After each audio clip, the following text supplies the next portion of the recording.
Hola a todos, ¿qué tal amigos? El día de hoy tenemos pues el tema de particular interés de este tiempo. Vamos a hablar para el público en general. Esta vez es con el objeto de dar a conocer pues las medidas preventivas, particularmente aquí en México, que estamos ya en la fase 3, que estamos en la etapa más difícil de la pandemia. Y pues bueno, es de particular interés y además es necesario que toda la población esté enterada sobre cómo prevenirlo, ya que de momento no hay un consenso para un tratamiento adecuado, no hay una vacuna. Entonces todo gira en torno a la prevención, ¿correcto? Y en el caso de aquellos enfermos que ya adquirieron el COVID-19, que es la enfermedad en sí que causa el SARS-CoV-2, pues los cuidados son meramente paliativos. También vamos a hablar un poco sobre el virus en sí, sobre sus características, para entender un poco la fisiología de la enfermedad. Vamos a hablar sobre pues, medidas preventivas, como ya dijimos, y en general una información integral, ¿verdad? Bueno, como ya dijimos, el nombre de la enfermedad como tal, por sus siglas en inglés, es COVID-19, ¿correcto? Significa enfermedad por coronavirus. 19 viene acuñado al año en que se descubrió, ¿correcto? Recordemos en el mercado de Wuhan, China, el pasado diciembre de 2019, muy bien. Estas tres primeras iniciales pues hacen alusión al coronavirus, las cuatro, perdón, y la D quiere decir disease, ¿correcto? De enfermedad. Entonces quiere decir enfermedad por coronavirus y pues en alusión al año 2019, muy bien.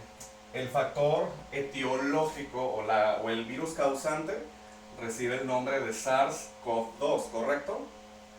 SARS viene de síndrome agudo respiratorio severo por coronavirus tipo 2, ¿correcto? Cabe destacar en este punto que estamos clasificándolo, que hay una gran cantidad de coronavirus, tanto patógenos como no patógenos, ¿correcto? En el caso de estamos hablando de un virus nuevo que está provocando una clínica que recientemente se está viendo, ¿correcto? Es decir, anteriormente no había causado ninguna enfermedad y se presume, o la teoría más aceptada, es de que viene, que es una enfermedad zoonótica, muy bien. Es decir, que viene de un huésped animal que se transmitió al ser humano, ¿correcto? En este caso, la teoría del murciélago es la más aceptada hasta hoy, ¿correcto? Muy bien. ¿Cuáles son los síntomas o cuáles por lo que se diferencia la clínica del COVID-19? En general estamos hablando de un síndrome gripal, es decir, en una faceta leve de la enfermedad voy a tener pues secreción nasal, estornudos, malestar general, fiebre, tos, etcétera, etcétera, todo lo que acarrea una gripa común y corriente, ¿correcto? Ya cuando se desarrolla el síndrome agudo respiratorio es porque se están comprometiendo las vías respiratorias bajas, ¿correcto? En este caso, cuando desarrollamos la neumonía y propiamente pues el síndrome agudo respiratorio, muy bien. Cabe mencionar que tiene muchas vías de entrada, muy bien. No obstante, la más particular o la principal vía de entrada es a través de las vías respiratorias. También se está demostrando recientemente que puede ingresar a través del sistema gastrointestinal o entérico, es decir, por heces fecales, por comida contaminada con las mismas, a través del sistema digestivo, valga la redundancia, y puede provocar también una sintomatología gastrointestinal e incluso en etapas avanzadas de la enfermedad, más allá de provocarme un síndrome agudo respiratorio, me puede incluso generar una neuropatía, ¿correcto? Es decir, una enfermedad a nivel del sistema nervioso. Y pues bueno, esto ya es muy variado, esto ya es profundizar mucho. En generalidad tenemos que es un síndrome gripal que en facetas de complicaciones pasa a ser un síndrome agudo respiratorio severo, ¿correcto? De esto vamos a explicar la fisiología de la enfermedad. Primeramente hay que tener en cuenta cómo es que el virus se disemina, cómo es que el virus se contagia, cómo es que el virus se reproduce, ¿verdad? Es importante tener en cuenta que el virus no es un ser vivo, ¿correcto? Por tal, no se puede reproducir por sí solo. Necesita infectar una célula de un ser vivo, en este caso del ser humano o de algún otro mamífero, para poder reproducir su material genético.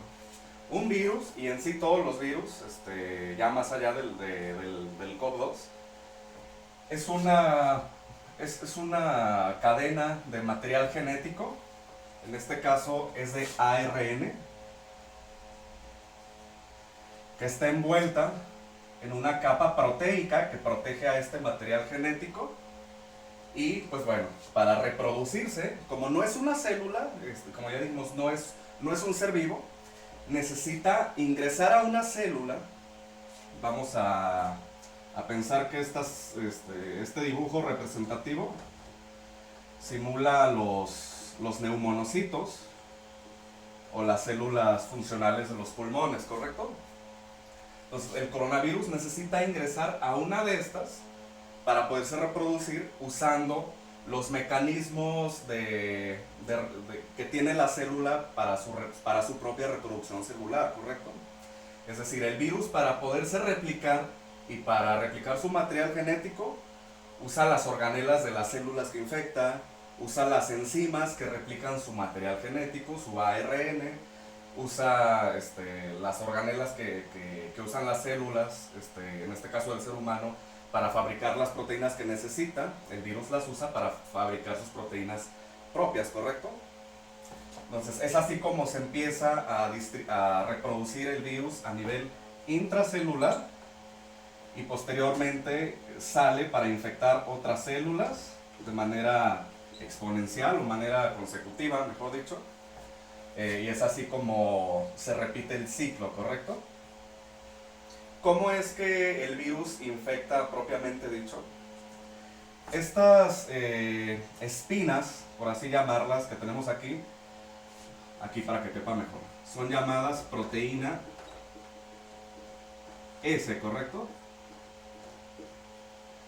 Estas que vemos en forma de pico y que son pues las estructuras que le brindan el nombre de coronavirus, por su parecido a una corona de espinas en este caso, ¿verdad? El virus usa estas espinas, que son proteínas, y tienen afinidad con un tipo de receptor que está en la célula, ¿correcto? Afinidad química, es por eso que se puede adherir.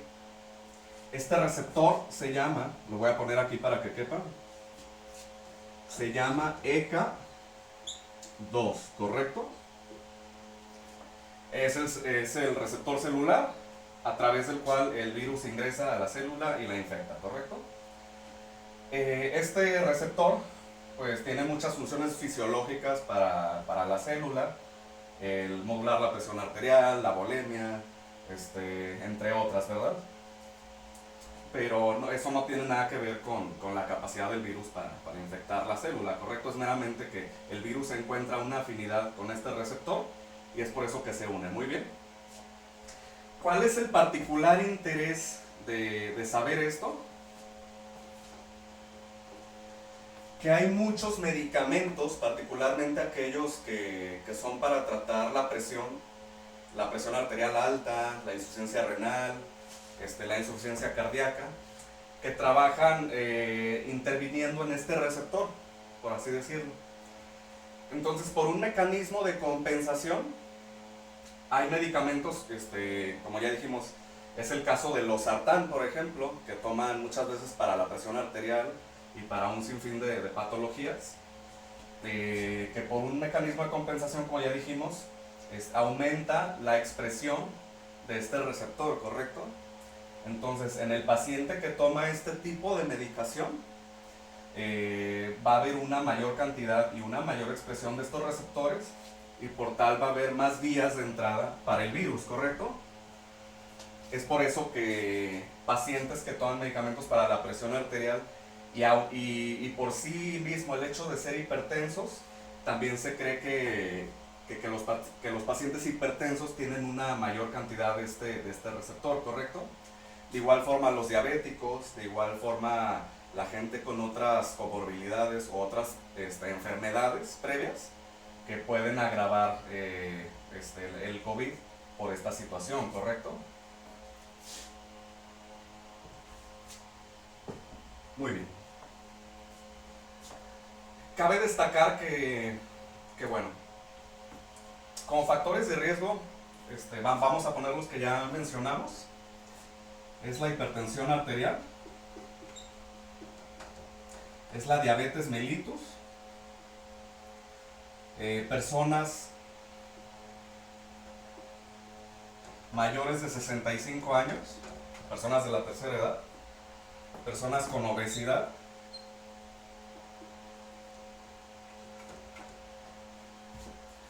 o personas con enfermedad pulmonar previa, ¿correcto?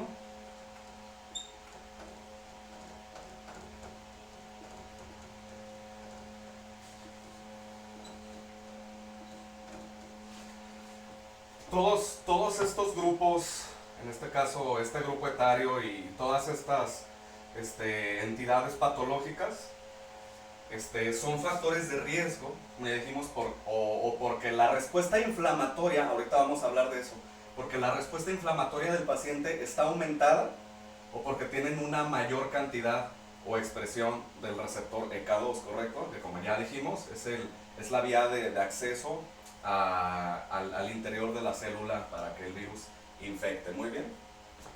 En cuanto a la respuesta inflamatoria, de la cual estamos hablando ahorita, cabe mencionar que la infección por el virus no es lo que daña por sí sola, ¿correcto? Sino es precisamente la respuesta inflamatoria exagerada que llega a desarrollar el paciente, es decir, la actividad de su sistema inmunológico para defender al organismo, lo que lleva a que el paciente se complique. ¿Por qué? Pasa lo siguiente.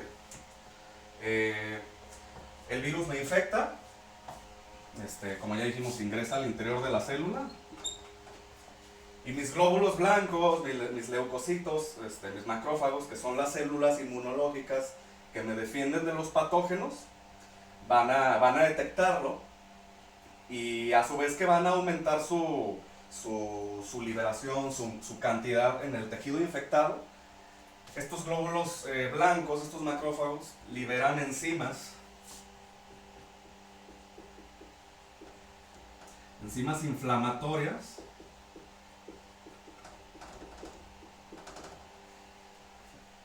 muchas de estas enzimas inflamatorias destruyen la pared celular, ¿correcto? En este caso, si estamos hablando del tejido pulmonar, vamos a decir que estos son las células de un capilar pulmonar, de un alveolo, perdón. Vamos a dibujarlo de forma más gráfica. Vamos a suponer que este es el alveolo, ¿correcto? Aquí es donde entra el oxígeno para intercambiarse con el dióxido de carbono.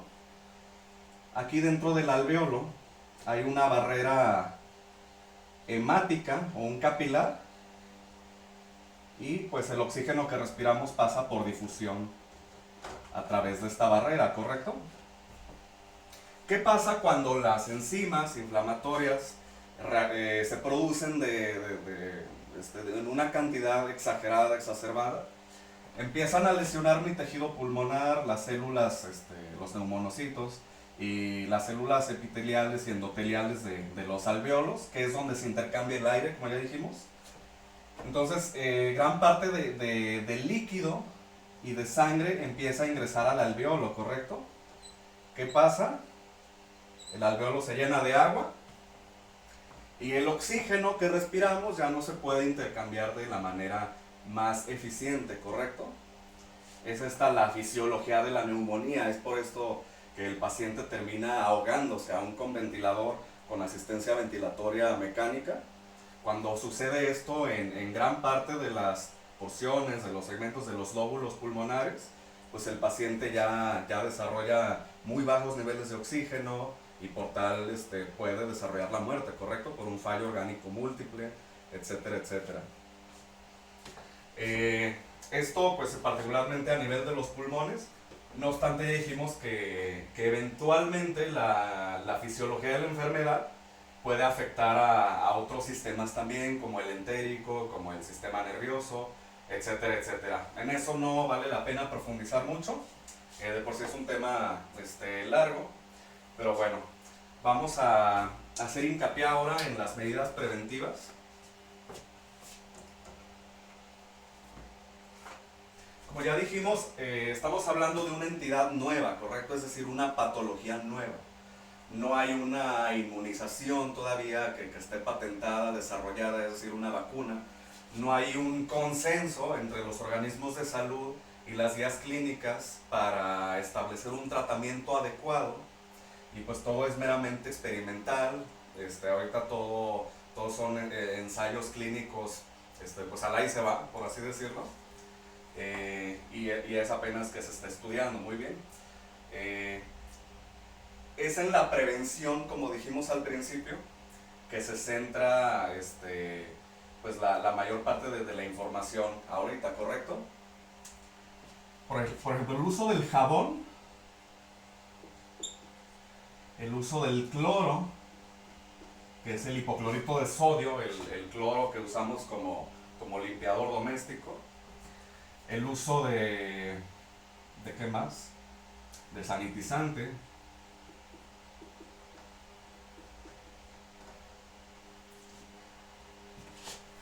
Todas estas sustancias está demostrado que por una alteración mecánica que producen a nivel de la cápside del virus, es decir, de la proteína o de las proteínas que lo recubren, mejor dicho, o por una reacción de oxidación, por la química tanto del reactivo y en contraste a la carga química que tiene la capa proteica del virus, van a generar una ruptura de la misma y el material genético queda expuesto, ¿correcto? El virus así no puede funcionar. El virus no, o sea, queda deshabilitado para acabar pronto, ¿correcto? Es por eso que se recomienda el constante lavado de manos. En el caso del cloro, pues esto naturalmente se va a usar en superficies, ¿verdad? No lo vamos a usar en la piel, por supuesto. En el caso del sanitizante, que generalmente es alcohol en gel,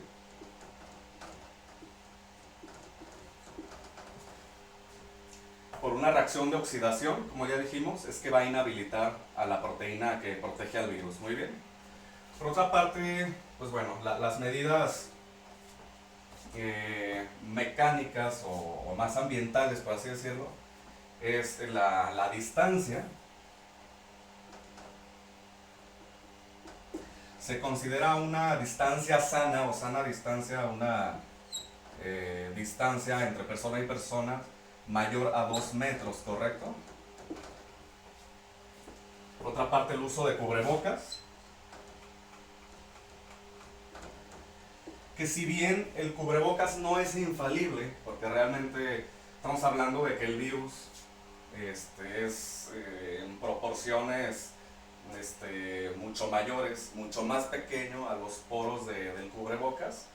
No obstante, se ha demostrado que el cubrebocas sí detiene un poco la nube de la salivación, del esputo, de toda la mucosidad y la saliva que expedimos a través de la nariz y de la boca, por supuesto, y que son estos los excipientes a través de los cuales contagiamos a otras personas, ¿correcto? Es decir, con cubrebocas, como dijimos, el nivel del rocío disminuye a una cantidad considerable y por tal se recomienda, no obstante, pues el virus sí pueda pasar, ¿correcto?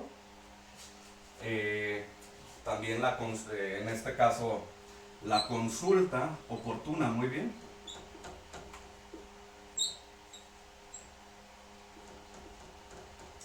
¿Por qué? Entre más rápido se nos trate, aún con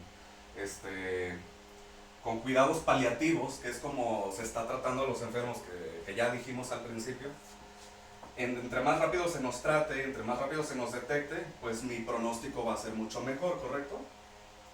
Voy a tener menos probabilidades de que el COVID me desarrolle un síndrome agudo respiratorio severo, ¿correcto? Es por eso que ante la presencia de la sintomatología que ya conocemos, que no obstante es atípica, atípica quiere decir que varía mucho de persona a persona, pues en generalidades estamos hablando de malestar en general, fiebre, tos, rinorrea, que es la secreción nasal, etcétera, etcétera, todo lo que conformaría un síndrome gripal común y corriente, actualmente debe catalogarse como un caso sospechoso de COVID-19. Muy bien. Esto es en generalidades. En cuanto a los factores de riesgo, o mejor dicho, en cuanto a la población de riesgo, cabe mencionar, esto se me pasó decirlo, los, hablando del receptor ECA2, para recordarlo aquí,